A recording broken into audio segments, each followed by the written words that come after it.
Anon versus RGRE Part 4. What the fuck? My mind was in a haze, and I haven't even had any champagne. I racked my brain for anything, clenching my eyes shut. I tried to see into the past, but blurs and white lights were all that I saw. Everything against the backdrop techno music blasting around the club. And something soft caressed my hoof. Anon, open your eyes. It was Twilight. She sounded so far away, yet felt so close to me. Can you do that for me, please? What other choice did I have? I opened my eyes, blinking once or twice from them, just to adjust to the flashing lights. In a second, they focused on her lavender muzzle, which hovered inches away from my own. Follow my hoof real quick, okay? Using her other hoof, she lifted it up and down, left and right. Then there was some lag in following her direction. Something was slowing me down internally. Okay, next, lay your head on the table. I wanted to fight her, but she already thought I was a fraud and a freak, and giving her shit wouldn't play in my favor. Gently, I laid my forehead against the table, feeling her hoof press down on my mane. What the fuck was she trying to do? I'm not feeling anything along your neck. Twilight's hoof traveled up the back of my head, gliding through and into my mane. And sometimes she'd pause over a spot that would elicit a sigh of curiosity from her lips. One place where her hoof pressed down on almost made me scream. Whoa, did that hurt? Twilight? My voice came out muffled. Yes? Did you impale your horn into the back of my fucking head? I could hear her mane sway as she shook her head. I didn't, but something else might have. Her hooves pulled away, and for a moment I missed the way of how they felt against my mane. It was a sensation I'd never been aware of before. The soft hooves stroking through my long silk strands. You can lift your head now. I'm not sure about that one. Why not? If I lift my head, I said, I'm worried my brain will pour out. Stop being such a stallion. I heard the clopping of hooves from the left stop, followed by a distressed neigh, before the hoof steps resumed. They clip-clopped off quickly into the distance, the sound overtaken by the bass drop of the blaring speakers. Even with my eyes closed, I could still see the tired, sad expression on Twilight's muzzle. So I decided to stop being such an asshole and cut her some sleep. Bringing my hooves to the back of my head, I held them there while I lifted my muzzle, half expecting brain matter to splash against my fur. And to my surprise, but not my delight, my brain kept inside my skull. Continuing to cry like a little bitch, though. Am I safe to take my hooves away? I'll slap them if you don't. Reason fucking enough. I pulled my hooves back and laid onto the table. I tried making eye contact with Twilight, but every time I did, I only ended up looking at my hooves. Again and again, our dynamic has fucking changed. She'd gone from wanting to fuck me to wanting to help me, back to wanting to fuck, though with a dash of wanting to help me, and then now wanting to kill me for being a fraud? What the fuck was I supposed to say about all that? You know I'm not lying to you, right? It was the only thing to come out of my mouth, and fuck it, I followed it. I really don't know how I got here, but this place, this world, I've never seen this shit before. There was just something before this. I shook my head, regretting the stabbing in my noggin that came with it, though I persisted enough to look up at her again.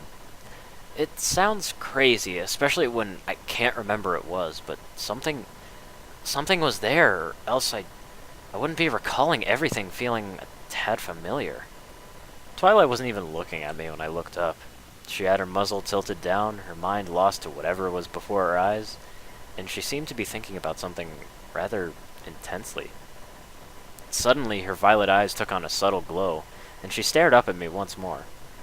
Your memories, you're unable to recall them, but you feel like they're there, right? I nodded. But you also have all these small details and feelings that feel familiar fading back in, right? Congratulations, Twilight, I said. You managed to sum up everything that I've said. How do you do it is beyond...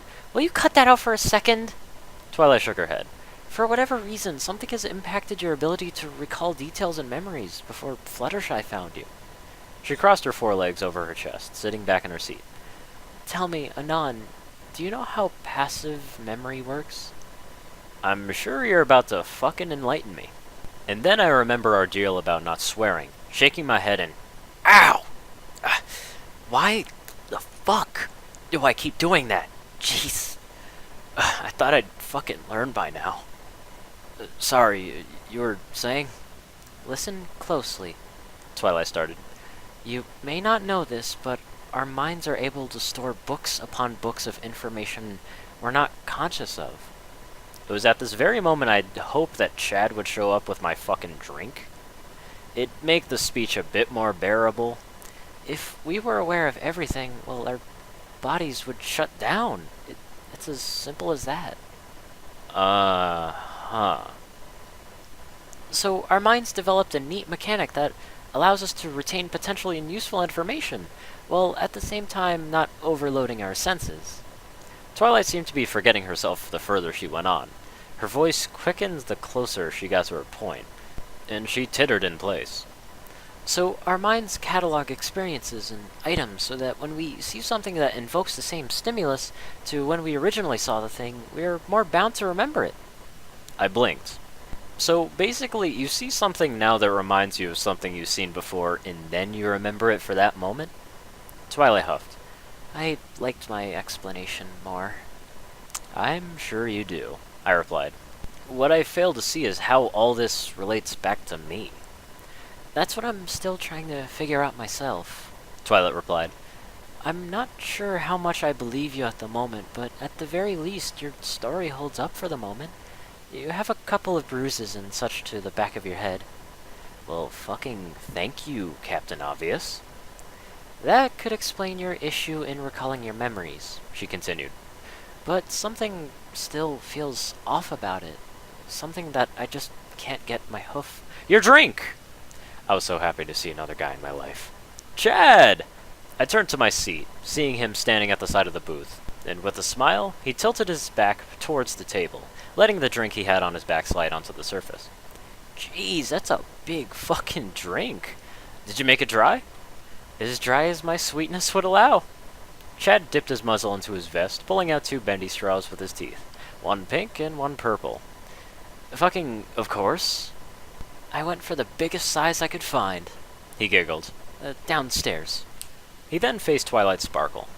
The joy dropped from his expression, and he stood up on 2 legs, holding his hips with his forehooves. And you, Missy, are lucky I went for the biggest size for your sake. Twilight wanted to say something, but even with her mouth closed, I could sense her tongue being bit. You 2 enjoy now. Chad started to trot away from the table, giggling.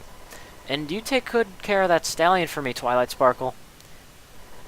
Fuck. Was that how he looked? A fucking date. I looked back at Twilight to find her staring at the fountain of a drink before us, which had a thin base and a wide rim, looking like it took several bottles to fill the fucking thing. And Twilight did not hesitate for a fucking second. She levitated both of the straws and dipped them into a drink. Leaning over the table, some mane draped over her eyes, but with a swipe of her hoof, she swept the strands behind her ear, and she offered me a smile. Are you gonna have a drink? She asked. Or are you feeling unwell now? Even if I was, I needed a drink to take my mind off it. I leaned forward as well, hesitant to take the straw leading towards me. But isn't something like this a bit whack? I mean, the horses around here may think we're dating or some shit. Twilight flicked her eyes up when I swore, but she decided to drop it. They'll think that I do what I normally do. Take special care of my subjects. So, I'm not special then? You're special in your special way. I don't know why, but the voice of a teacher flashed through my mind. Someone long ago had said the same thing. Was that a flash of passive memory she's been talking about? You're so special that I don't know what to do with you. I'll be fucking off after this, if that helps. Oh? Well, where would you go? Don't know and don't care. I brought my lips to the straw, feeling her watch every inch of my movement, feeling her almost smile when I took the tip between my lips. But if I'm better than most of the stallions in this world, then I shouldn't have any trouble finding my own way. Twilight smiled at me. She let her lips set over her own straw, gently drinking back the booze. Her eyes were closed and her expression was calm.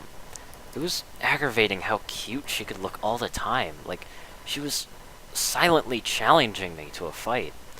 And a fight she would fucking have. I drew back the liquid with a loud slurp. My eyes drifted shut from the taste. It was the sweetest and driest thing I've ever tasted. Like, a combination that was never meant to be and yet was the greatest thing to have ever existed.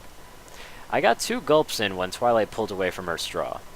And what about mares? What's your plan for the ones that'll try to force you into a herd? Tell them to fuck off? Anon. I don't know. I shrugged. I still know jack shit about this world. I went for another sip, 3 to 4. I imagine if a mare gave me too much trouble, I would just tell her to buzz off, though. Probably find some place to hire me to... You'll never find any work, Twilight said, even without looking at me. Stealing 2 sips from our drink with ease, not even coughing at how much the sweetness burned when it reached the belly. Not many mares are willing to take a stallion in for work, unless it was the work that stallions like to do. You've gotta be fucking kidding me. How do you feel about gardening? Fuck off. I went for another sip, and so did she, both of us staring at the other. And she was drinking faster than me with ease, while I suffered the irritation of pure burning slush sliding down my throat. 5 to 8? What the fuck? Well, can I just steal a job from a mare? Give me some actual fucking work here? Unless that mare was understanding of your situation, you would be hard-pressed to find a few mares like that. Twilight went in for another sip, but did not swallow. Looking up at me with her muzzle low, she parted her lips, sticking out her tongue. There was a trail of slush across it. Gazing up at me still, she smiled, flicking the slush to the back of her maw. She tilted her head back, swallowing somehow seductively. And once done, she lowered her muzzle, opening her mouth and letting me see an empty maw. You are so fucking weird. Twilight closed her mouth. That's not a nice thing to say. She shook her head. Especially to your potential boss. She crossed her forelegs over her chest. Why should I ever hire such a stallion with such a filthy mouth? Hire me?